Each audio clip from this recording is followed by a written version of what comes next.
नमस्कार, BRG news room में आप सभी का स्वागत है। देश, दुनिया और शहर की क्या रही दिन भर की खबरें, ये जानने से पहले देख लेते हैं आज की सुर्खियां। सावली के विधायक केतन इनामदार ने कई मांगों के साथ मुख्यमंत्री विजय रूपाणी को लिखे 2 पत्र। गणेश उत्सव को लेकर पालिका की तैयारियां हुई तेज। कोरवा इलाके में कृत्रिम तालाब बनवाने का कार्य किया शुरू। महाराजा सयाजीराव यूनिवर्सिटी की ओर से गोल्ड मेडलिस्टों को सम्मान देने के लिए आयोजित किया गया समारोह। 285 छात्रों को नवाजा गया गोल्ड मेडल से। आइए अब देखते हैं खबरें विस्तार से।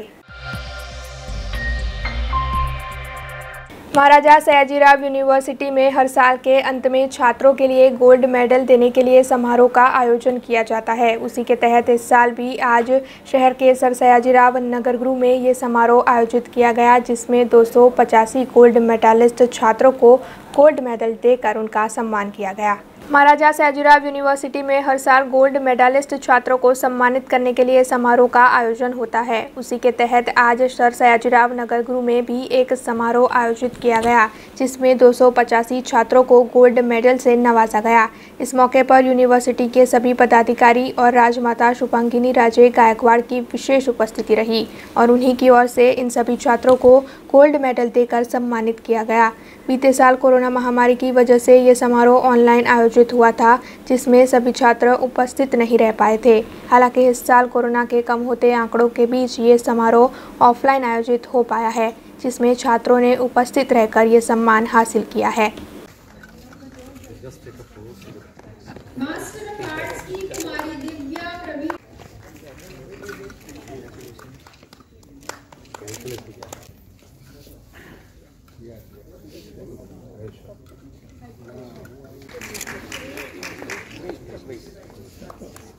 और professor KS. Desai gold medal in political science से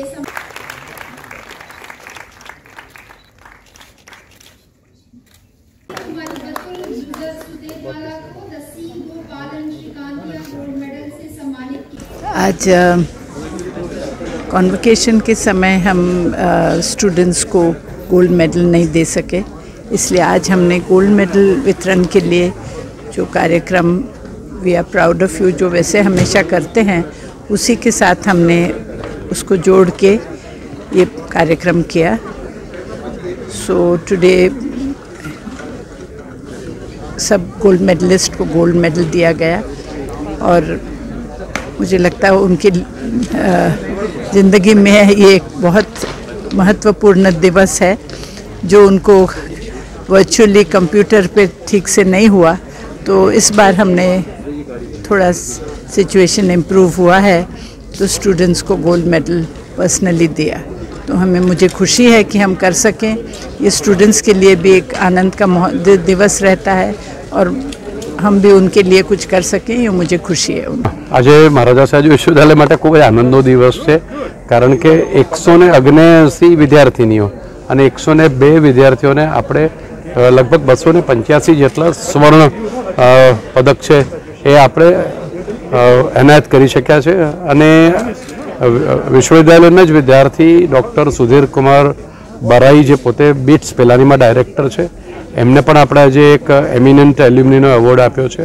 અને આ પ્રસંગે રાજમાતા શુભાંગીની રાજે ગાયકવાડની ઉપસ્થિતિ અને એમનો આશીર્વચન વિદ્યાર્થીઓને પ્રાપ્ત થયા છે। આનંદ એટલા માટે છે કારણ કે આપણે કોવિડના કારણે જે કન્વોકેશન છે, પદવીદાન સમારંભ છે, વર્ચ્યુઅલી યોજ્યો તો વિદ્યાર્થીઓને આપણે એમના ડિગ્રી સર્ટિફિકેટ્સ પણ આપી દીધા છે, પણ ગોલ્ડ મેડલ જેને મળ્યો હોય એ વિદ્યાર્થીઓ આપણા માટે વિશેષ સ્થાન ધરાવતા હોય છે। તો આજે ખાસ વિદ્યાર્થીઓને કેન્દ્ર સ્થાને રાખી એમની લાગણી જે છે અને એમની જે સિદ્ધિ છે એને બિરદાવવા માટે વિશ્વવિદ્યાલય દ્વારા આ કાર્યક્રમનું આયોજન કરવામાં આવ્યું અને વિશ્વવિદ્યાલયના સમગ્ર વહીવટી પાંખે વિદ્યાર્થીઓના કાર્યક્રમને સફળ બનાવવા માટે અમને મદદ કરી છે, तो एमનો પણ હું આભાર માનું છું। बहुत ही अच्छा लग रहा है, प्राउड मोमेंट है मेरे लिए, मेरे पेरेंट्स के लिए, और मैं बस सबको थैंक यू करना चाहूँगी, मेरे टीचर्स, मेरे प्रोफेसर्स एंड गॉड को, जिन्होंने मुझे ये स्ट्रेंथ दी कि मैं अपने गोल्स को अचीव कर सकूँ और एक नया माइलस्टोन क्रिएट कर सकूँ। मुझे 5 मेडल्स मिले हैं।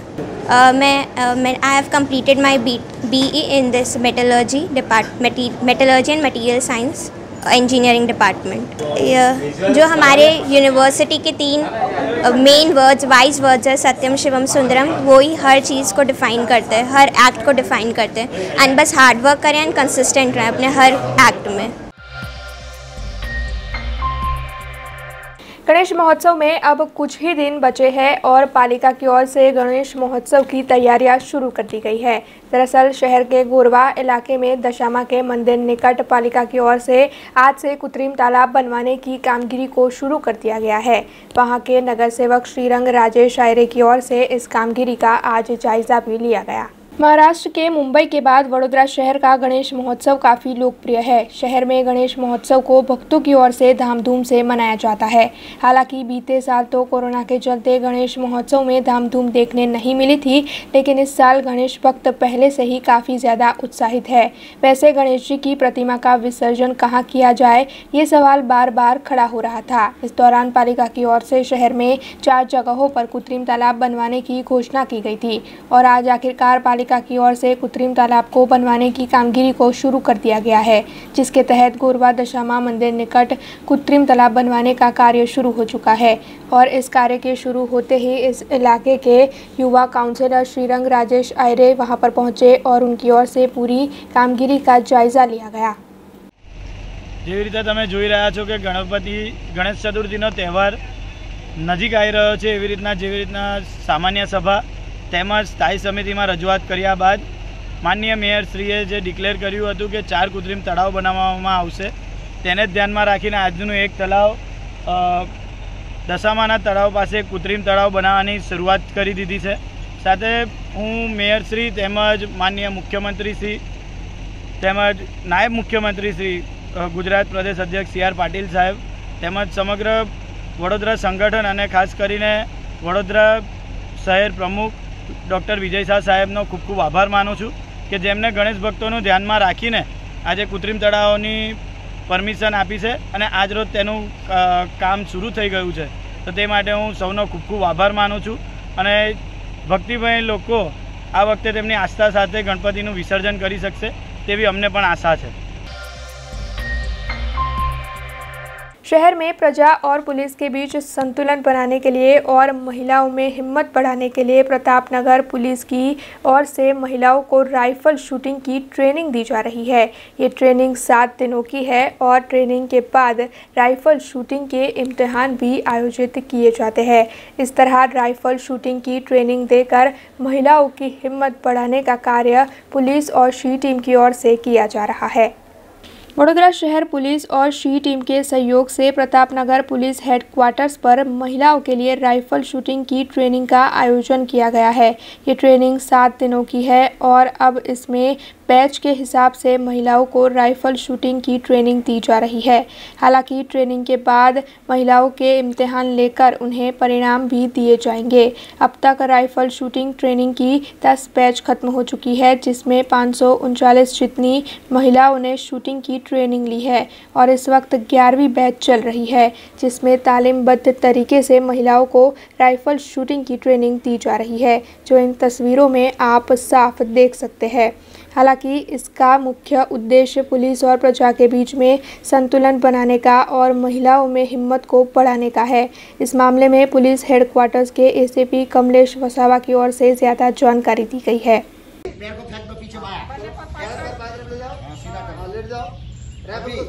इसमें है आप लोग पूरी एरिया है अंदर की तरफ जमा।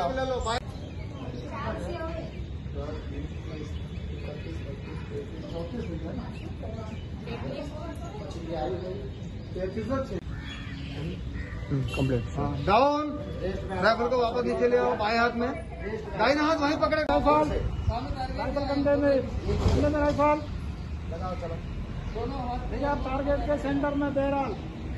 પોલીસ અને પ્રજા વચ્ચે સુમેળભર્યા સંબંધો સ્થપાય તે હેતુસર શરૂ કરવામાં આવેલ સુરક્ષા સેતુ અંતર્ગત વડોદરા શહેર પોલીસ હેડક્વાર્ટર ખાતે માનનીય police commissioner Shri doctor Shamsher Singh સાહેબ તથા માનનીય અધિક પોલીસ કમિશનર શ્રી ચિરાગ કોરેડા સાહેબ, નાયબ પોલીસ કમિશનર ઝોન 1 દીપક મેઘાણી સાહેબ તેમજ નાયબ પોલીસ કમિશનર વહીવટ અને હેડક્વાર્ટર એને મુનિયા સાહેબના માર્ગદર્શન હેઠળ તેમજ સી ટીમના સહયોગથી પોલીસ હેડક્વાર્ટર ખાતે મહિલા શૂટિંગની તાલીમ શરૂ કરવામાં આવેલ છે। દર અઠવાડિયે શનિવારે શરૂ થતી આ તાલીમમાં સવારે 7 થી 9 સુધી રાઇફલ શૂટિંગની તાલીમ આપવામાં આવે છે। ગુરુ તેમજ શુક્રવારે એમને એક્ચ્યુઅલ ફાયરિંગ બર્ડ પર જઈને પરીક્ષા લેવામાં આવે છે અને પરીક્ષા બાદ એમને રિઝલ્ટ આપવામાં આવે છે। આ તાલીમનો મૂળ હેતુ પોલીસ અને પ્રજા વચ્ચે જે ડિસ્ટન્સ છે એ દૂર થાય તેમજ મહિલાઓમાં એક ખુમારી, એક જોશ, એક હિંમત આવે એ હેતુસર શરૂ કરવામાં આવી છે। અત્યાર સુધી કુલ 10 બેચ કમ્પ્લીટ થઈ ગઈ છે, જેમાં 539 મહિલાઓને તાલીમ આપવામાં આવી છે। 11મી બેચ અત્યારે ચાલુ છે।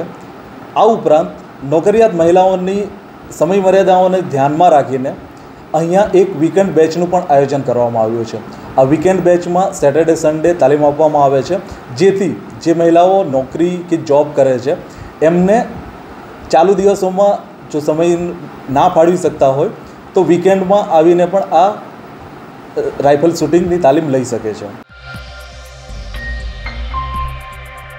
श्री अशोक बाबा परिवार गौ सेवा की ओर से पंचद्रव्य और मिट्टी से बनी हुई गणेश जी की प्रतिमाएं इस साल तैयार की गई है।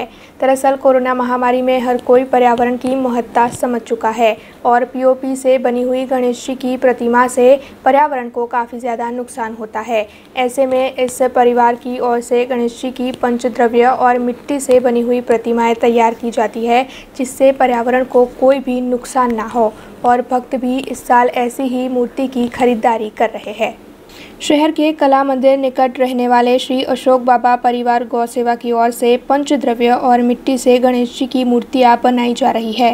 दरअसल पर्यावरण को नुकसान ना हो और पर्यावरण के प्रति लोगों में जागरूकता बढ़े, इस आशय से पंचद्रव्य और मिट्टी से ये मूर्तियां तैयार की जाती है।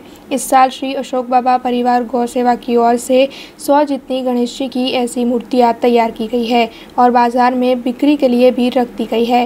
कोरोना के मुश्किल वक्त में अब हर कोई पर्यावरण की महत्ता को समझ चुका है। ऐसे में खरीदार भी पर्यावरण को नुकसान ना हो ऐसी ही मूर्तियां खरीदना अब पसंद करते हैं।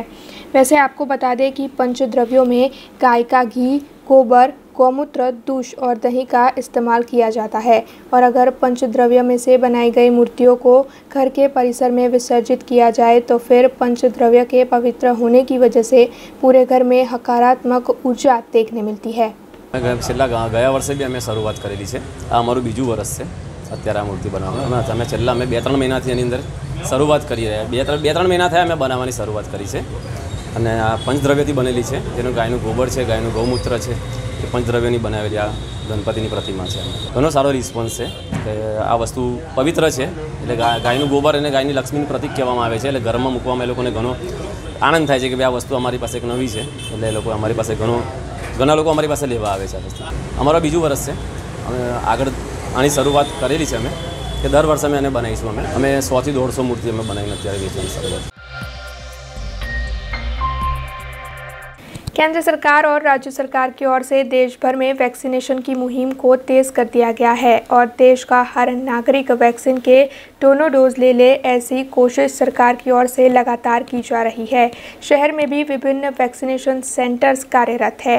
ऐसे ही शहर के सुभानपुरा इलाके में झांसी रानी सर्कट निकट चाणक्य विद्या मंदिर स्कूल में Shrirang Ayre urban health centre और वीएमसी के सहयोग से बीते कई वक्त से वैक्सीनेशन कैंप चलाया जा रहा है, जिसके तहत अब तक शहर के कई निवासियों को वैक्सीन दी जा चुकी है और आगे भी इस वैक्सीनेशन सेंटर के तहत अन्य लोगों को वैक्सीन दी जाएगी।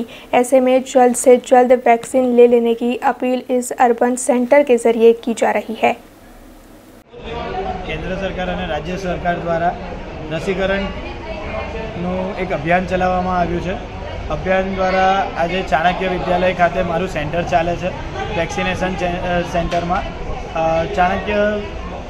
चाणक्य विद्यालय खाते तमे जोई रह्या छो कि फर्स्ट डोज होय, सेकंड डोज होय, विस्तारना सौ लोग आवीने संपूर्णपणे जागरूकताना ध्यान राखीने लोको अहींया वेक्सिन लई जाय छे। फर्स्ट डोज पण लई जता हता, एवी ज रीतना चाणक्य विद्यालय में पण सेकंड डोजनुं आयोजन करवामां आव्युं छे। એટલે હું આપ સૌને એક નાની રજૂઆત કરું છું કે જેને પણ સેકન્ડ ડોઝ બાકી હોય જલ્દીથી જલ્દી સેકન્ડ ડોઝ લઈ જાય. કોરોना महामारी ने लड़वा माटे आ एकमात्र ज उपाय है.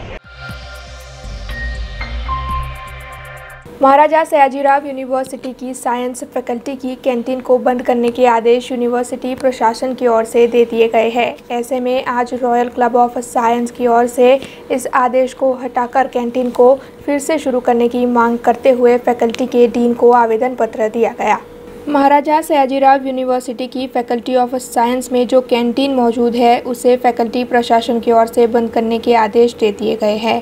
हालांकि इस फैसले से छात्र काफ़ी परेशान है और कैंटीन को बंद करने के आदेश हटाकर फिर से शुरू करने के आदेश दिए जाए ऐसी मांग कर रहे हैं. उसी के चलते आज रॉयल क्लब ऑफ साइंस के FGS योगेश अग्रवाल की अगुवाई में रॉयल क्लब ऑफ साइंस की ओर से साइंस फैकल्टी के डीन को आवेदन पत्र देकर कैंटीन को फिर से शुरू करवाने की मांग की गई. इस मौके पर रॉयल क्लब ऑफ साइंस के सभी अग्रणी नेता और छात्र उपस्थित रहे.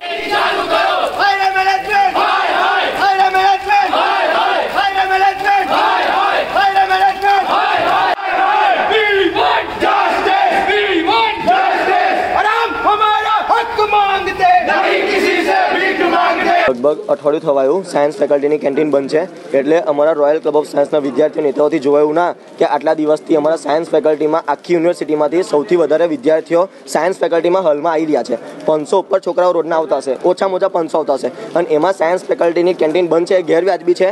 સાયન્સ ફેકલ્ટીની કેન્ટીન ચાલુ થઈ હતી એ બી કોરોના કાળમાં. તો આજે જ્યારે કોરોના કાળ એટલો બધો નથી, ઓછો છે, ત્યારે સાયન્સ ફેકલ્ટીની કેન્ટીન બંધ કરવામાં કેમ આવી? અને એનું કારણ એક જ છે કે એ દિવસે જે ઘર્ષણ થઈ હતી એ ભલે ગમે તે વિદ્યાર્થીઓને લીધે થઈ હતી કે બહારના વિદ્યાર્થીઓને લીધે થઈ હતી કે ભાઈ સાયન્સ ફેકલ્ટીના બહારના છોકરાઓ માટે થઈ હતી, પણ એ ઘર્ષણને લીધે સાયન્સ ફેકલ્ટીના વિદ્યાર્થીઓ અન્યાય કમ ભોગવે. અમારી એક જ માંગણી છે. અમે સાહેબને ચોખ્ખું કીધું છે કે તમે કોરોનાના ગાઈડલાઈન પ્રમાણે ચાલુ કરો, પણ કેન્ટીન જલ્દીમાં જલ્દી ચાલુ થવી જોઈએ. આજ નહીં તો કાલ માટે. બાકી અમે લોકો જાતે ચા નાસ્તો લઈને બેસી જઈશું અહીંયા આગળ. અને સાહેબ એવું કહે છે કે આઈ કાર્ડ આવશે પછી ચાલુ કરીશું. તો સર બધાએ ફી ભરેલી જ છે, તમે ફી રિસિપ્ટ જોઈ લો. ફી રિસિપ્ટના બેઝિસ પર તમે બેસાડો અને કોરોનાના ગાઈડલાઈનનું પાલન કરો. તમે લોકો ત્યાં આગળ થોડી ગેપ રાખો, છોકરાઓને વ્યવસ્થિત બેસાડો અને બીજાને ના આવવા દેશો એવું બી ચાલશે. પણ સાયન્સ ફેકલ્ટીની કેન્ટીન જે બંધ છે એ છોકરાઓ માટે ખરેખરમાં અન્યાય જ છે અને આ અન્યાય અમારાથી નહીં જોવાય. એટલે અમે આજે રોયલ ક્લબ ઓફ સાયન્સ દ્વારા આજે આંદોલન કરવામાં આવ્યું. ફી ભરાઈ ગયા પછી આઈ કાર્ડ આપવામાં વિલંબ કરવામાં આવી રહ્યો હોય એવું તમને લાગી રહ્યું? આઈ કાર્ડ આ તો બધી બોલવાની વાતો છે. આખી યુનિવર્સિટી જાણે છે કે ફી ભરાય છે પછી આઈ કાર્ડ મહિને, 2 મહિને, 3 મહિને, 4 મહિને, 6 મહિને આવે છે અને આખી યુનિવર્સિટી અને ફેકલ્ટીઓને ખબર જ છે. તો આ તદ્દન ગેરવ્યાજબી છે. અમારી માંગ એક જ છે કે સાયન્સ ફેકલ્ટીની કેન્ટીન જલ્દીમાં જલ્દી ચાલુ થવી જોઈએ અને તમારે કોરોનાની ગાઈડલાઈન કરવી જ હોય તો છોકરાઓને વિદ્યાર્થીઓને બોલાવો તમે, પણ તમે છૂટા બેસાડો એ અમને ચાલશે, પણ જલ્દીમાં જલ્દી કેન્ટીન ચાલુ થવી જોઈએ. માંગણી નહીં સંતોષાય તો અમે લોકો હજુ 2-3 દિવસ રાહ જોઈશું. અમે લોકો चा नाश्तो तो आपवाना ज छे અને પછી અમે પાછો ઉગ્ર आंदोलन करीશું અને धरना पर બેસીશું હવેથી. जबकि इस मामले में साइंस फैकल्टी के डीन को पूछे जाने पर उनकी ओर से छात्रों की फीस बाकी होने की बात बताई गई. जब छात्रों की फीस भर जाएगी और ID कार्ड इश्यू होंगे उसके बाद ही कैंटीन को फिर से शुरू किया जाएगा, ये साइंस फैकल्टी के डीन का कहना है. અત્યારે શું છે કે આપણે કેન્ટીન સાયન્સે સૌથી પહેલાં ચાલુ કરેલી. વિદ્યાર્થીઓ આવવાના શરૂ થયા, વિદ્યાર્થીઓને અગવડતા ના પડે એટલે કોઈપણ બીજી ફેકલ્ટીમાં કેન્ટીન ચાલુ નહોતી છતાં આપણે કેન્ટીન ચાલુ કરી. પણ છેલ્લા કેટલાક 20-25 દિવસથી કેન્ટીનની અંદર ભીડ વધવા મળી. 10 દિવસ પહેલાં મેં જે કેન્ટીનના જે ભાઈ ચલાવે છે એમને બોલાવીને 10 દિવસ પહેલાં મેં કીધું કે ભાઈ તમે આ ભીડને કંટ્રોલ કરો, આમાં કોવિડના નિયમોનું પાલન થતું નથી બરાબર, અને કોવિડની ગાઈડલાઇનનું જ્યાં પાલન ન થાય ત્યાં આપણે લોકોને ભેગા ના કરી શકીએ. આ કોવિડની ગાઈડલાઇન છે. હવે જ્યારે અન્ય ફેકલ્ટીઓમાં કેન્ટીન ચાલુ નથી એવા વખતે હું એવું બાયફર્ગેશન બી ના કરી શકું કે ભાઈ સાયન્સની કેન્ટીનમાં આર્ટ્સનો છોકરો ના આવે, કોમર્સનો ના આવે, એજ્યુકેશનનો ના આવે, એવું કેન્ટીનની બાબતમાં કરી ના શકાય. કારણ કે અત્યાર સુધી કોઈપણ કેન્ટીનમાં કોઈપણ ફેકલ્ટીના વિદ્યાર્થીઓ જાય છે, સ્ટાફ પણ જાય છે. હું બી સ્ટાફ મેમ્બર તરીકે બીજી ફેકલ્ટીની કેન્ટીનમાં ચા નાસ્તા માટે વખતો વખત ગયેલો છું. અમારા ઘણા સ્ટાફ મિત્રો બી ગયેલા છે. એટલે એવું બાયફર્ગેશન આપણે ના કરી શકીએ. બીજું કે અત્યારે થોડું કોરોનાની પરિસ્થિતિને લીધે થોડુંક ઓનલાઈન લીધે અમુક વાર થોડું રિઝલ્ટ ડિલે થાય, પરીક્ષાઓનું આઘું પાછું થાય બરાબર. એડમિશનોમાં બી હજી છોકરાઓ વિદ્યાર્થીઓની ફી નથી ભરાઈ, એટલે હવે ફી ભરાશે. જેવી ફી ભરાશે, ફી ભરાય એવા તરત જ અમે જેવી ફી ભરાશે તરત જ આઈ કાર્ડ આપી દઈશું, અને અમે આઈ કાર્ડ આપ્યા પછી અમે કેન્ટીન ચાલુ કરીશું. કારણ કે આઈ કાર્ડ વગર છોકરાને વિદ્યાર્થીને આઈડેન્ટિફાઈ કેવી રીતે કરવો? અને આઈ કાર્ડ અમે જેવી ફી અમે રાહ જ જોઈએ છીએ. ફી 1-2 દિવસમાં ફી ભરાવાનું ખુલશે. જેવું ફી ભરાવાનું ખુલી જાય, વિદ્યાર્થીઓની ફી ભરાઈ જાય, બરાબર, વિદ્યાર્થી અહીંનો કાયદેસરનો વિદ્યાર્થી થઈ જાય, એટલે પછી અમે ત્યાં 2 માણસ મૂકીને અમે આઈ કાર્ડ આપ્યા હોય તો અમે ચેકિંગ કરાવી શકીએ. એટલે આ માટે અમને થોડો ટાઈમ જોઈએ છીએ કે ભાઈ અમે અમારી રીતના તૈયાર થઈ જઈએ કે જેથી કોવિડની ગાઈડલાઇનનું વ્યવસ્થિત પાલન કરી અને બહુ સુચારુ રીતે કેન્ટીન ચાલે, કોઈ જાતના ઘર્ષણ ના થાય. એટલા માટે થોડા સમયની જરૂર છે.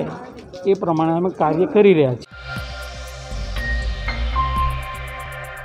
सावली के विधायक केतन इनामदार की ओर से मुख्यमंत्री विजय रूपाणी को 2 पत्र लिखे गए हैं। इन दोनों पत्र में से पहले पत्र में ज़रूरतमंदों को बीपीएल राशन कार्ड का लाभ देने की, ज़रूरतमंदों को प्रधानमंत्री आवास योजना का लाभ देने की बात बताई गई है, जबकि दूसरे पत्र में प्राथमिक स्कूलों का बड़ी स्कूलों के साथ हो रहा मर्जर रोकने की बात बताई गई है। सरकार की विभिन्न योजनाओं का लाभ ज़रूरतमंदों को मिले, इस आशय से बीपीएल कार्ड के तहत सर्वे कर ज़रूरतमंदों को लाभ देने की कोशिश की जाती है, लेकिन अभी भी सही में ज़रूरतमंद लोगों को बीपीएल कार्ड के तहत लाभ नहीं मिल पाया है। ऐसे में सावली के विधायक केतन इनामदार की ओर से इस मामले आवाज़ उठाई गई है। इसके अलावा प्रधानमंत्री आवास योजना का लाभ भी ज़रूरतमंदों को नहीं मिल पाया है, जिसके चलते सावली के विधायक केतन इनामदार की ओर से एक पत्र लिखकर प्रधानमंत्री आवास योजना के आवास और बीपीएल कार्ड का रीसर्वे करवाने की मांग की गई है।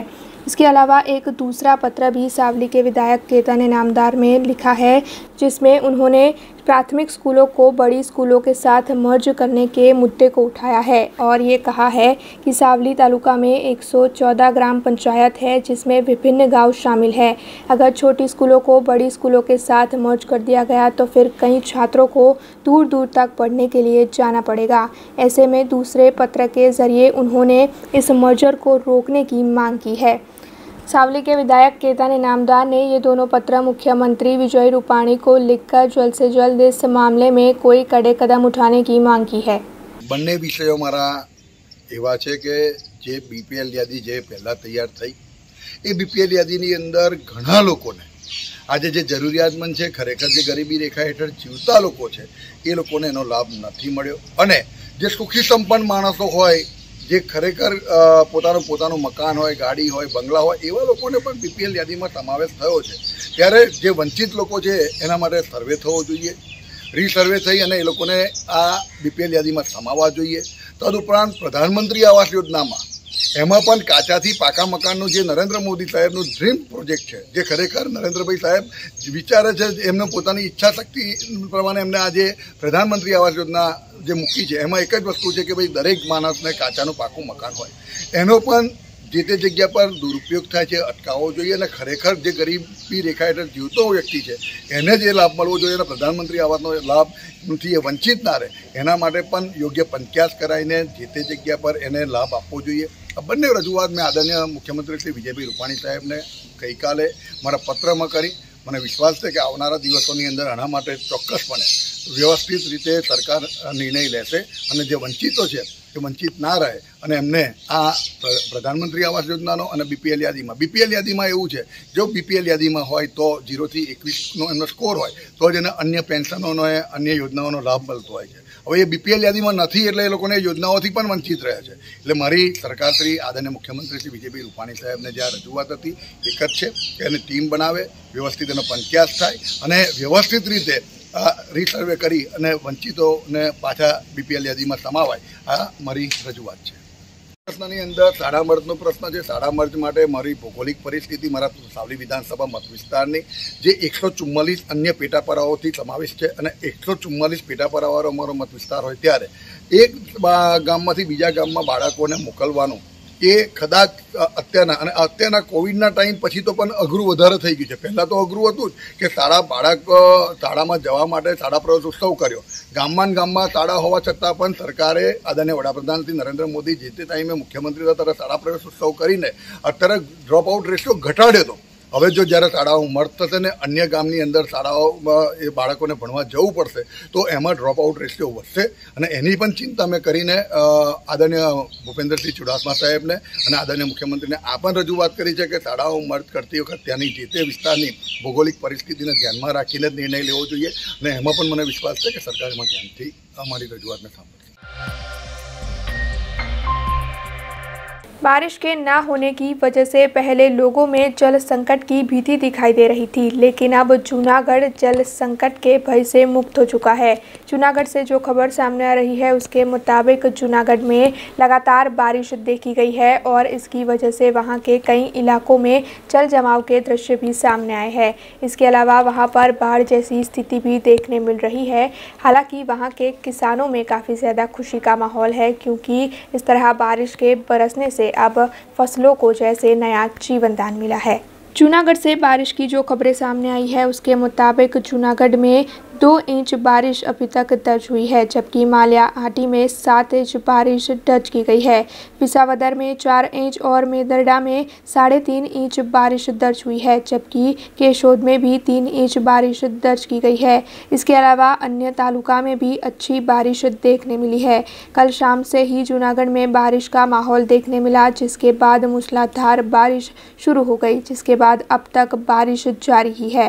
माणावदर, भैंसाण, वंथली और मांगरोल समेत हर तालुका में 8 से 9 इंच बारिश दर्ज की गई है, जिसके चलते किसानों में खुशी देखने मिल रही है और अब फसलों के लहलहाने से किसान और भी ज़्यादा खुश हो चुके हैं। ये दृश्य जो आप देख रहे हैं वो जूनागढ़ के ही है, जहां पर बाढ़ जैसी स्थिति भी देखी जा सकती है। ये रिपोर्ट जूनागढ़ से हमारे संवाददाता प्रकाश दवे ने भेजी है।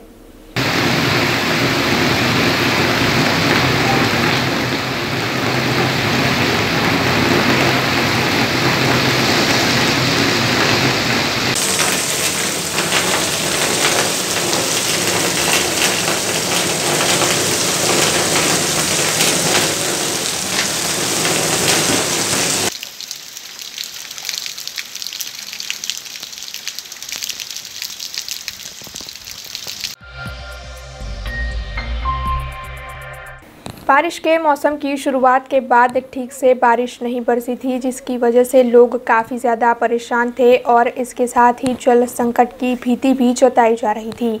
हालांकि अब जूनागढ़ से जो खबर सामने आ रही है उसके मुताबिक बीते 24 घंटों से जूनागढ़ में लगातार बारिश बरस रही है। मालियाहाटी में भी बीते 24 घंटों में 7 इंच बारिश दर्ज की गई है, जिसकी वजह से वहां पर बाढ़ जैसी स्थिति भी बनाई है। एक लंबे ब्रेक के बाद अब बारिश ने फिर से एंट्री कर ली है। उसी के तहत जो खबर सामने आई है उसके मुताबिक मालियाहाटी में 6 से 7 इंच तक की बारिश दर्ज की गई है। कल रात 12 बजे से सुबह के 10 बजे तक मालियाहाटी में लगातार मूसलाधार बारिश बरसी, जिसके चलते वहां पर जल जमाव की स्थिति भी बनाई।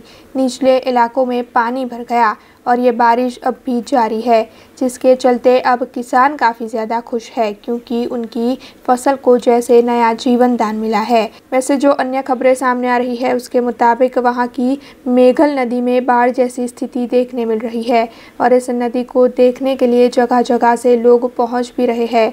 इसके अलावा नदी के बीच में मौजूद महादेव बाबा का मंदिर भी डूब चुका है। ये रिपोर्ट हमारे संवाददाता महेश कानाबार ने भेजी है।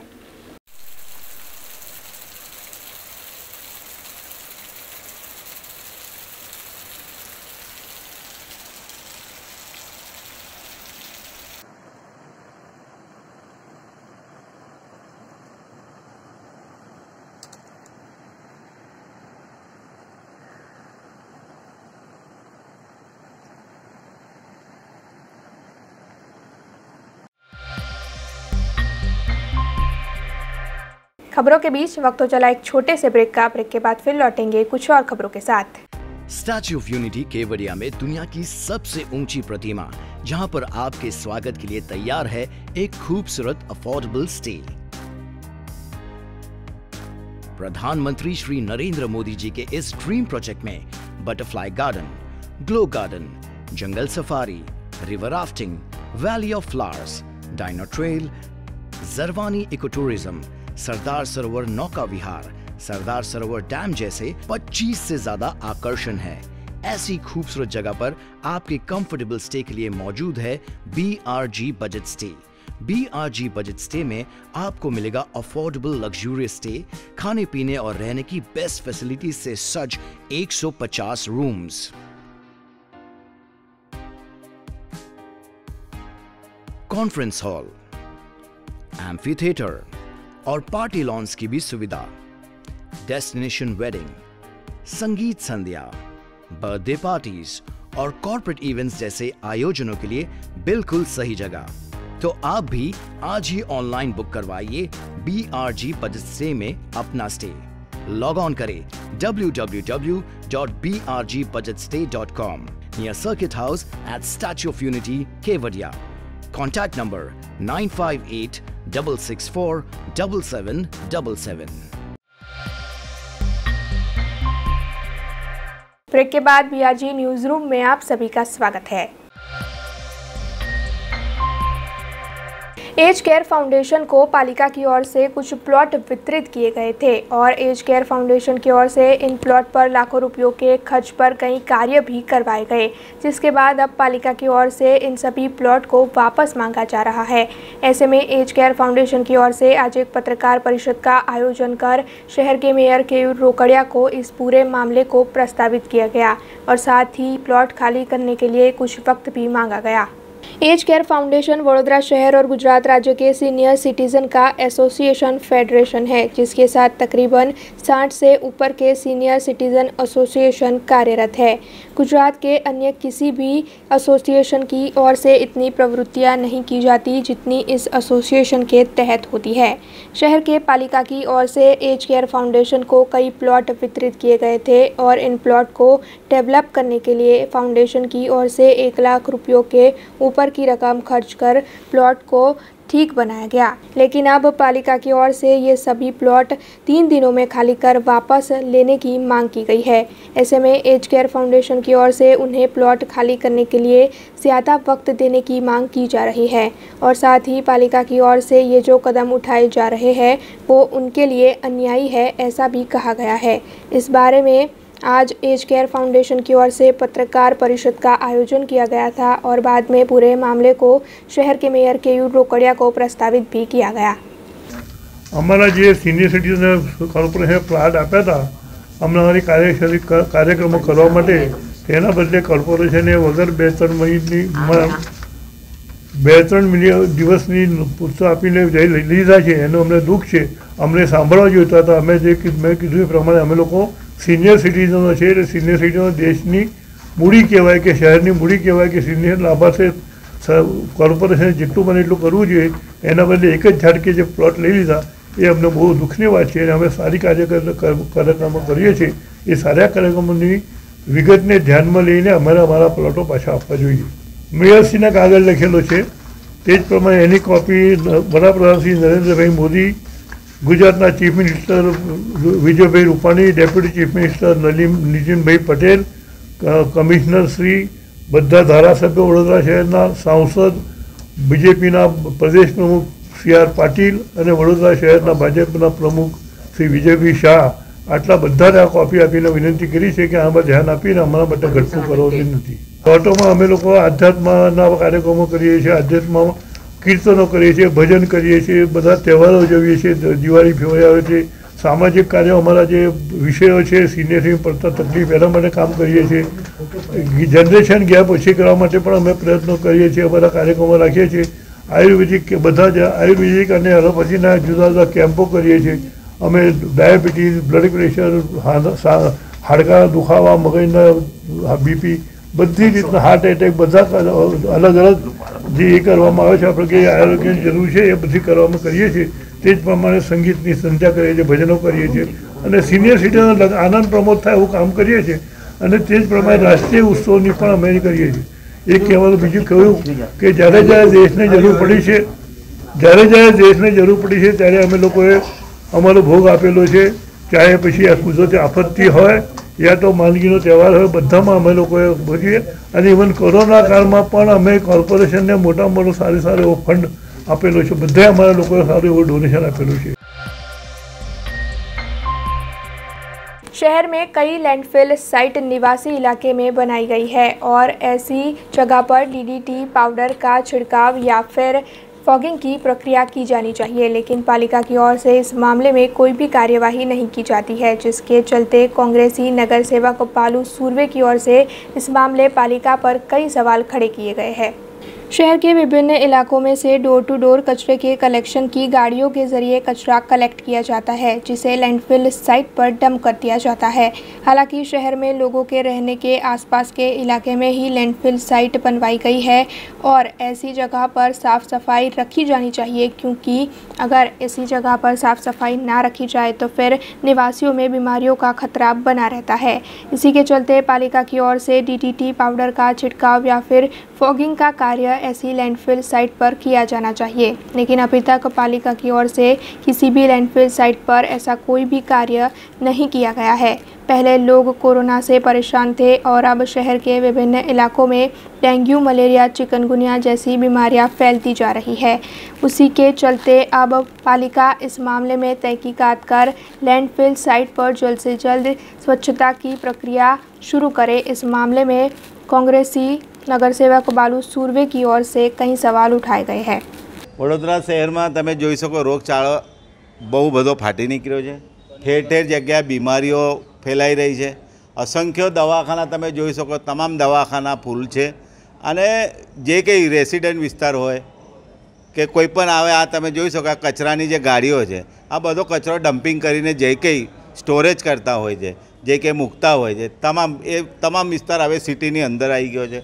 अने ए जग्यामां खरेखर ज्यारे आटलो रोगचाळो फाटी निकळ्यो होय त्यारे दरेक जग्या पर दवा नाखवी जोईए, फॉगिंग करवुं जोईए, पण ए कोई जातनी कामगीरी नहीं करवाना लीधे अमे गई सभा में रजूआत भी करी थी। कमिश्नरश्री ने मेयरश्री ने पत्र भी लखेलो। अमारा विस्तार में असंख्य केसों है ने वडोदरा शहर में तमे तमाम जोई सको। आखा वडोदरा शहर में डेंग्यूना केसो, मलेरियाना ने टाइफॉइडना ने कमळाना बहु बधा केसो वधी रह्या छे। जे कई आरोग्य डिपार्टमेंट है कोई जातनी कामगीरी योग्य रीते कामगीरी नहीं करवाना लीधे वडोदरा शहरना प्रजा हालाकी भोगवी रही है। एटले अमारुं एवुं कहेवुं छे के वहेली तके युद्धना धोरणे सारी रीते कामगीरी ने ठेर ठेर जग्या दवा नाखवी जोईए, फॉगिंग करवुं जोईए अने विस्तारमां रेसिडेंट विस्तार होय तई पण खास करीने आवी बधी काम करवी जोईए। जे पाणी होय एनी अंदर दवा नाखवामां आवे छे ए पण एमोलो दवा जे कई होय ए दवा नाखवामां आवे ने तो कदाच आ मच्छरो ओछा थाय ने रोगचाळो ओछो थाय एना लीधे कामगीरी करवी जोईए एवी अमारी मागणी। पालिका के पदाधिकारियों की ओर से फुट पेट्रोलिंग कर अवैध अतिक्रमणों को जगह जगह से दूर करवाया जा रहा है, लेकिन पालिका की कचहरी के बाहर खंडेराव मार्केट निकट जो अवैध अतिक्रमण यानी कि लारी धारक बैठते हैं उन्हें हटाने की कवायद पालिका के पदाधिकारियों की ओर से अभी तक नहीं की गई है। ऐसे में वहां के लोग ट्रैफिक की समस्या से काफ़ी ज़्यादा परेशान हैं, तो पालिका के पदाधिकारी आखिर कब अपनी ही कचहरी के बाहर खड़े इन अवैध अतिक्रमणों को हटाएंगे? इस मामले स्थानीयों की ओर से कई सवाल उठाए जा रहे हैं। एक और शहर के मुख्य मार्ग पर पालिका के पदाधिकारी फुट पेट्रोलिंग कर व्यापारियों के सामान को जब्त कर रहे हैं, वहीं दूसरी ओर खंडेराव मार्केट के आसपास अवैध तरीके से नारी धारक बैठते हैं और फूल बाजार भी अवैध तरीके से चलाया जाता है, जहां सोशल डिस्टेंसिंग और मास्क के जैसे गाइडलाइंस का भंग देखने मिलता है। वैसे पालिका कचहरी के बाहर ही ये अवैध अतिक्रमण है। ऐसे में पालिका के पदाधिकारी पता नहीं इन अवैध अतिक्रमणों को हटाने के लिए किस बात का इंतज़ार कर रहे हैं। शहर के विभिन्न इलाकों में जाकर अतिक्रमण हटाने की कार्यवाही तो की जा रही है, लेकिन खुद पालिका कचहरी के बाहर ही जो अतिक्रमण है उन्हें आखिर कब हटाए जाएंगे, ये सवाल स्थानीयों के मन में है। इस मामले पूर्व कांग्रेस के प्रवक्ता नीलेश ब्रह्मभट्ट ने भी पालिका के पदाधिकारियों पर कई सवाल खड़े किए हैं। जे फूल बजार वाला रोड पर आवीने बेसे छे ए खोटू छे, पण एनी साथे हूँ कहेवा मांगीश के फूल बजार वाला लोको स्वामानथी जीववा मांगे छे। પ્રામાણિકતાથી એમનું જીવન વ્યતીત કરવા માગે છે, એટલે એમનું ગુજરાન ચાલે, એમનું ઘરનું ભરણ પોષણ ચાલે, એટલે રોડ પર આવીને બેસે છે. પણ સરકારનું જ નિયમ છે સ્ટ્રીટ વેન્ડર પોલિસી, એનું વડોદરા મહાનગરપાલિકા અમલ કરે તો એમને રોડ પર બેસવાની જરૂર નથી. બીજું વર્ષો થયા આ રોડને, ત્યારબાદ આ રોડ પહોળો જ નથી થયો. શહેરની વસ્તી વધી, ટ્રાફિક વધ્યો, એમ રસ્તા પણ પહોળા થવા જોઈએ, પણ ટેકનોક્રેટ મેયર હોવા છતાં પણ રોડ પહોળા નથી થયા અને શાસન અને સિસ્ટમમાં સુધારો નથી આવ્યો, એટલે લોકોને મજબૂરીમાં રોડ પર બેસવું પડે છે. ખરેખર મહાનગરપાલિકાએ પોતાની સિસ્ટમ સુધારવી જોઈએ. शिनोर के सिमली गांव में नीलेश भाई वसावा ने 17 अगस्त को जहरीली दवाई पीकर आत्महत्या कर ली थी, जिसके बाद उन्होंने जिनकी वजह से आत्महत्या की थी उनके खिलाफ शिकायत भी दर्ज करवाई गई थी. ऐसे में आज सिमली गांव में नीलेश भाई वसावा के लिए एक शोक सभा का आयोजन किया गया था, जिसमें वहां के सभी लोगों की उपस्थिति रही. शिनोर के सिमली गांव में 17 अगस्त को नीलेश भाई वसावा ने जयदीप पटेल की धमकियों से परेशान होकर जहरीली दवाई पीकर आत्महत्या कर ली थी, जिसके बाद उनके परिजनों की ओर से इस पूरे मामले को लेकर शिकायत दर्ज करवाई गई थी. वैसे आज उन्हें श्रद्धांजलि देने के लिए शिनोर तालुका आदिवासी हित संगठन की ओर से शोक सभा का आयोजन किया गया था, जिसमें शिनोर तालुका आदिवासी समाज के सभी अग्रणी, मूल निवासी, एकता मंच करजण की पूरी टीम और मृतक नीलेश भाई वसावा के सभी परिजनों की उपस्थिति रही. सभी ने इस शोक सभा में 2 मिनट का मौन रखकर नीलेश भाई वसावा को श्रद्धांजलि दी और साथ ही उनके परिजनों को ज़रूरी हर मदद करने का आश्वासन भी दिया. ये रिपोर्ट शिनोर से हमारे संवाददाता विरल पटेल ने भेजी है. आज रोज सिनोर तालुकाना सिमड़ी मुकामे गत तारीख 17 रोज जे वसावा नीलेशभाईનું અકાળે મરણ પામેલ હતા, જેમની આજે શોક સભા રાખવામાં આવી હતી. અને ખરેખર આ એક દુઃખદ ઘટના કહેવાય, દુઃખજનક બનાવ કહેવાય. અને સિમડી ગામના તથા સિનોરના આગેવાનો દ્વારા જેવા રમેશભાઈ છે, બીજા અનેક આગેવાનો થકી જે તે પોલીસ સ્ટેશનની અંદર ફરિયાદ દાખલ થયેલી છે. અને આ બનાવના સંદર્ભે આજ રોજ જે શોક સભાનું આયોજન કરવાનું હતું, એમાં અમે મૂળ નિવાસી એકતા મંચ કરજણ તરફથી પણ હાજરી આપી છે, તથા એના સ્થાનિક લોકોએ પણ આ પ્રસંગે હાજરી આપી છે. અને પીડિત પરિવાર છે, જે ભોગ બનનાર પરિવાર છે, તેમને સાંત્વના પાઠવી છે. અને કોર્ટ કચેરીની અંદર આ બાબતે, આ કેસ બાબતે કઈ બી જરૂરિયાત પડે તો અમે એમને મદદ થશું એવી ખાતરી આજ રોજ અમે આપીએ છીએ. આજ રોજ સિમરી મુકામે નીલેશભાઈ વસાવાનું અકાળે મૃત્યુ થયું હતું, 17 રોજ મૃત્યુ પામ્યા હતા. તેના અનુસંધાનમાં આજે સિનોર તાલુકાની આદિવાસી સમાજના સમુદાય તેમજ અલગ અલગ ગામેથી શોક સભાના આયોજનમાં બધા પધારેલ છે. ભગવાન પાસે પ્રાર્થના કરે કે સદગત આત્મા જે નીલેશભાઈ છે, એમના 4 નાના બાળકો છે અને એ બાળકો અત્યારે બાપ વિહોણા થઈ ગયા છે, બિચારે માનો છત્રછાયા નીચે જીવે છે. તો પરમાત્મા પાસે એક જ પ્રાર્થના કરું કે 4 બાળકોનું સહી સલામત ભરણ પોષણ થાય અને ભણતર તરફ આગળ વધી અને સમાજમાં એકત્રિત થઈ અને એ ભગવાન એમને સહાય કરે એ માટે ભગવાનને પ્રાર્થના કરું. અને આજના સમયે અમને જાણવા મળ્યું કે આવા એકતાની અંદર બહુ તાકાત છે. આજે ગામે ગામથી અનેક સંખ્યાની અંદર આદિવાસી સમુદાય પધારેલ છે, જે સદાના માટે આદિવાસીઓમાં એકતા જાગે અને આદિવાસીઓ દરેક કાર્યમાં આગળ વધે એવી આજની તારીખે અમારી ભગવાન સાથે પ્રાર્થના છે.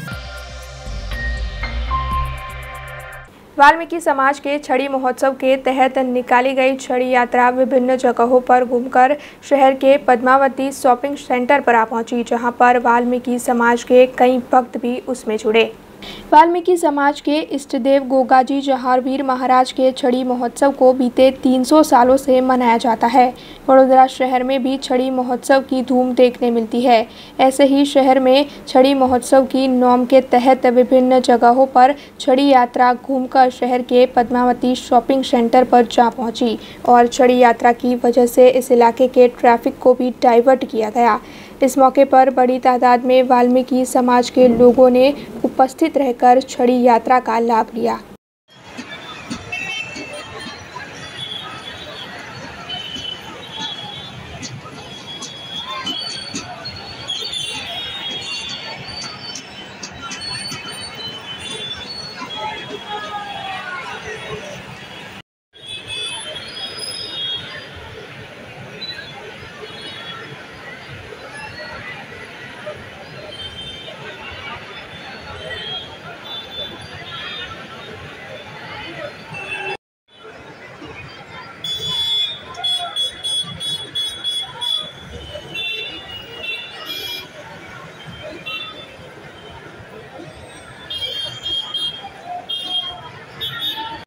આ અમારે લગભગ 300 થી 400 વર્ષ પહેલાં અમારા પૂર્વજો જે કરતા આવ્યા છે, અમારા બાપ દાદા, એ પ્રમાણે અમે પણ કરીએ છીએ કે નોમના દિવસે અમે અહીંયાથી છડી લાવી અને અમારા મંદિરે એને ઝુકાવી અને એને થોડું માન આપી ઝુકાવીને પછી અમે અમારા ઘર લઈ જઈએ છીએ.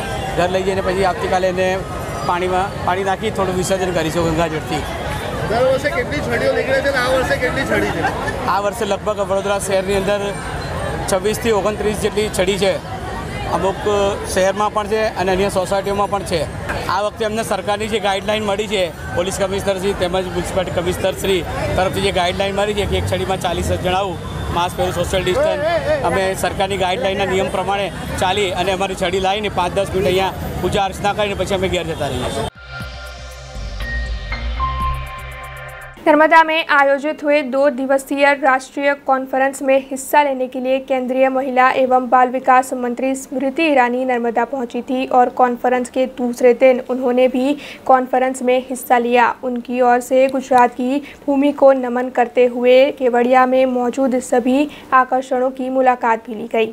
केंद्र के महिला एवं बाल विकास मंत्रालय की ओर से केवड़िया में 2 दिन के राष्ट्रीय सम्मेलन का आयोजन किया गया था. विभिन्न राज्यों और केंद्र शासित प्रदेशों के मंत्री, सचिव वगैरह पोषण माह के इस उत्सव के तहत आयोजित की गई कॉन्फ्रेंस में हिस्सा लेने के लिए पहुंचे थे. केंद्रीय महिला एवं बाल विकास मंत्री स्मृति ईरानी भी इस कॉन्फ्रेंस के दूसरे दिन उसका हिस्सा बनी और केवड़िया में स्मृति ईरानी की ओर से स्टैच्यू ऑफ यूनिटी और उससे जुड़े आकर्षणों के अलावा नवनिर्मित रेडियो स्टेशन की भी मुलाकात ली गई.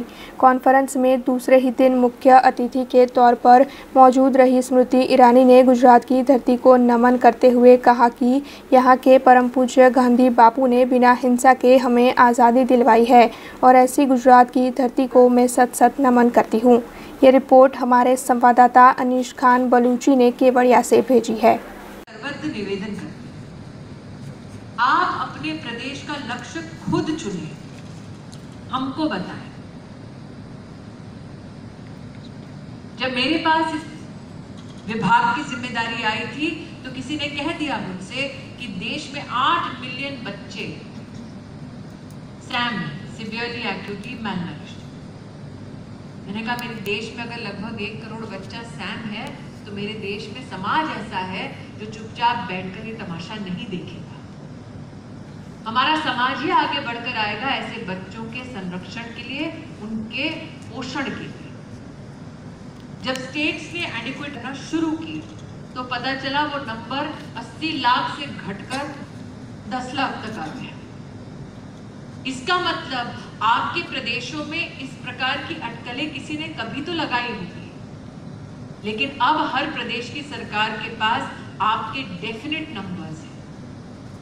क्या आप स्वेच्छा से हमें बता सकते हैं कि उस नंबर में आप कितनी संख्या को घटाएंगे, कितने बच्चों का संरक्षण करेंगे और सैम की स्थिति से कितने बच्चों को सुपोषित बच्चे. અમે વિસ્તારથી આજે દેશના તમામ ભાગોમાંથી એના મિનિસ્ટર, એ વિભાગના મિનિસ્ટરો આવેલા અને સાથે સાથે એમના અધિકારીઓ પણ આવેલા અને એક સરસ મજાની અમારે ચર્ચા આજે સુખદ રૂપ પૂર્ણ કરી છે.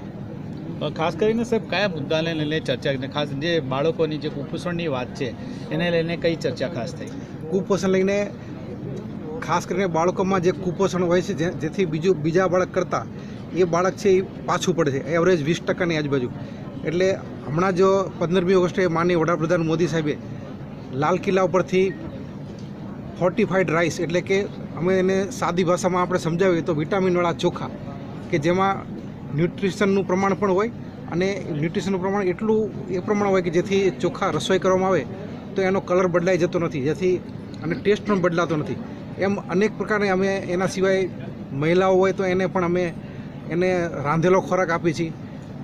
આ પ્રકારની અનેક પ્રકારની જે જાહેરાતો છે એ અમે આજે કરી છે. વિશ્વની તુલનાએ ભારતમાં કુપોષણની શું સ્થિતિ છે અને એ નાથવા માટે આપણે શું કરીએ?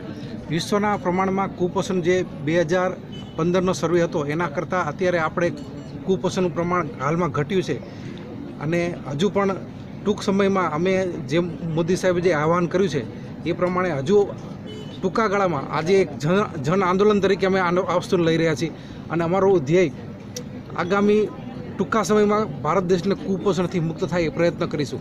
ગુજરાતની શું સ્થિતિ છે અને ગુજરાતમાં કુપોષણ નાથવા માટે આપણે શું કોઈ ખાસ આયોજન છે? ગુજરાતમાં નાના બાળકને આંગણવાડી દ્વારા અને મહિલાઓને ટેક હોમ રાશન દ્વારા અને જે એડોલેસન્ટ ગર્લ્સ છે એને રાંધેલો ખોરાક દ્વારા અમે કુપોષણ નાબૂદ કરવા માગીએ છીએ અને ગુજરાતમાં પરિસ્થિતિ ઘણી બધી સુધરી રહી છે. ખાસ કરીને જોવા જઈએ તો આદિવાસી એરિયાઓ જે છે આદિવાસી અંતરિયાળ વિસ્તારોમાં જે એરિયા હોય છે એ એરિયામાં કુપોષણનું વધારે પ્રમાણ જોવા મળે છે. ત્યાં આપણે કઈ રીતે પહોંચીશું? ત્યાં પણ કુપોષણ માટે જે કે જવાબદાર પરિબળો છે એ તમામ પરિબળોનો અમે અભ્યાસ કરીએ છીએ અને સાથે સાથે એને कुपोषण नाथवा माटे जे के प्रयत्न करवा पड़े पूरा करीशुं. पोषण अभियान द्वितीय चरण का आज राष्ट्रीय सम्मेलन में हम लोग बिहार से शामिल हुए हैं और केवड़िया गुजरात में यह सम्मेलन आयोजित की गई. भारत सरकार के माननीय महिला एवं बाल विकास मंत्री श्रीमती स्मृति ईरानी जी इस कार्यक्रम में शुभारंभ करने के लिए आई थी. आज पोषण के क्षेत्र में बेहतरीन काम देश के अंदर में हो रहे हैं. हम लोग बिहार में भी जो भारत सरकार का गाइडलाइन है उसको अच्छे से पालन कर रहे हैं और इसका लाभ लोगों को मिला है.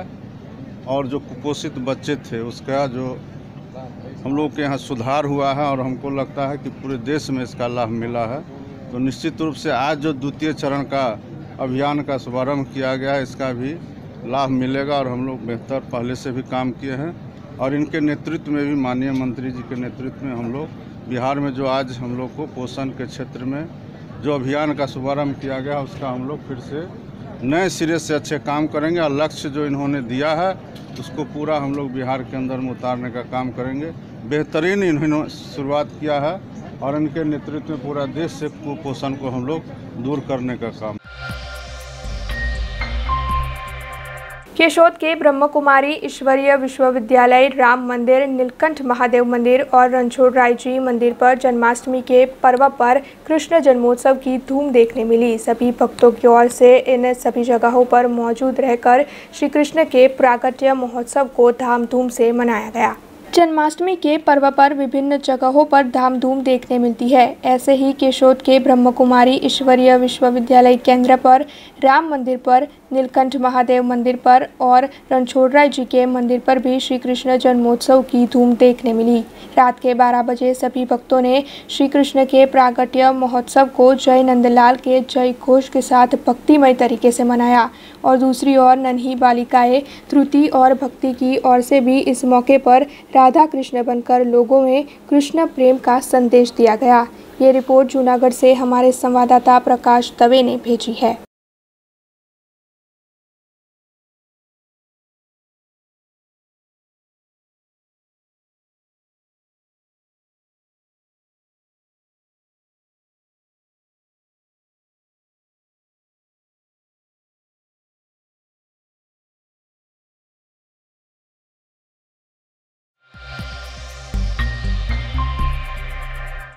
कल रात अक्षर चौक से सन फार्मा की ओर जाने वाली सड़क पर भीषण आग लगने की घटना सामने आई और इस घटना के बारे में जानकारी मिलते ही वहां से गुजर रहे राहदारियों ने आसपास के निवासियों को जगाकर इस घटना की जानकारी दी, जिसके बाद निवासियों की ओर से दमकल विभाग के अधिकारी और पुलिस को तुरंत ही घटना की जानकारी दे दी गई। इसके बाद दमकल विभाग के अधिकारी और जेपी पुलिस थाने के पुलिस कर्मचारी घटनास्थल पर पहुंचे और उनकी ओर से आग पर काबू पा लिया गया। हालांकि इस आग लगने की घटना की वजह की अभी तक कोई भी जानकारी नहीं मिल पाई है, लेकिन घटना में किसी के हताहत होने की खबर नहीं है। इस पूरे मामले की तहकीकात अब भी जारी है। सन फार्मा रोड से अक्षर चौक की सन फार्मा रोड जता रोड पर संकेत हाइट्स बिल्डिंग की बाजूની અંદર ગેરેજ છે, ત્યાં આગ જોતા અમે પોલીસ અને ફાયર બ્રિગેડને જાણ કરેલ છે અને અત્યારે પોલીસ અને ફાયર બ્રિગેડ તેમની કામગીરી નિભાવી રહ્યા છે। આ કલાલી ફાટક જાડેશ્વર નગર અને ઓલપાદરા રોડ વિસ્તાર છે। અહીંયા ઘડી ગમે તે ઓટોમેટિક અહીંથી કંઈ ખરીદ્યું છે તો હા આગ લાગી તો ભયંકર આગ લાગી, એવી આગ લાગી એમને કંઈ ખબર નથી। 2-3 દુકાનો હતી ને ઝુંપડપટ્ટી હતી। कोरोना के कम होते आंकड़ों के बाद लोगों ने राहत की सांस लेना शुरू ही किया था, लेकिन शहर में बढ़ रही अन्य बीमारियों की वजह से लोग अब फिर से परेशानी में आ चुके हैं। दरअसल वडोदरा में डेंगू के केस बढ़ते जा रहे हैं। बीते कुछ दिनों से फिर से बारिश भी शुरू हो चुकी है, जिसकी वजह से शहर में मच्छरों का आतंक बढ़ता जा रहा है और यही वजह है कि अब डेंगू, मलेरिया और चिकनगुनिया के केस में बढ़ोतरी देखने मिल रही है। बीते 3 दिनों में 67 डेंगू के केस पाए गए हैं और अब शहर में कुल 507 डेंगू के केस हैं। इसके अलावा मलेरिया और चिकनगुनिया के केस भी दर्ज किए गए हैं। वहीं अब जो खबर सामने आ रही है उसके मुताबिक शहर के वाघोडिया इलाके में रहने वाले 25 साल के जिम संचालक की मौत डेंगू की वजह से हुई है। अब ये खबरें सचमुच परेशान करने वाली है और शहर में बढ़ रही ये बीमारियां पालिका पर बड़े सवाल भी खड़े कर रही है। खबरों का सिलसिला खत्म करने से पहले आइए नजर डाल लेते हैं आज की कुछ खास खबरों पर। सावली के विधायक केतन इनामदार ने कई मांगों के साथ मुख्यमंत्री विजय रूपाणी को लिखे 2 पत्र। गणेश उत्सव को लेकर पालिका की तैयारियां हुई तेज। गोरवा इलाके में कृत्रिम तालाब बनवाने का कार्य किया शुरू। महाराजा सयाजीराव यूनिवर्सिटी की ओर से गोल्ड मेडलिस्टों को सम्मान देने के लिए आयोजित किया गया समारोह। 285 छात्रों को नवाजा गया गोल्ड मेडल से। देश, दुनिया और शहर से जुड़ी कुछ और खबरें लेकर फिर लौटेंगे। तब तक दीजिए बीआरजी टीम को इजाजत। धन्यवाद। अब खबरों से लगातार अपडेट रहना हुआ आसान। बीआरजी न्यूज आपके मोबाइल स्क्रीन पर। आज ही बीआरजी न्यूज की mobile app Google play store और ऐप स्टोर से डाउनलोड करें और खबरों से लगातार जुड़े रहें।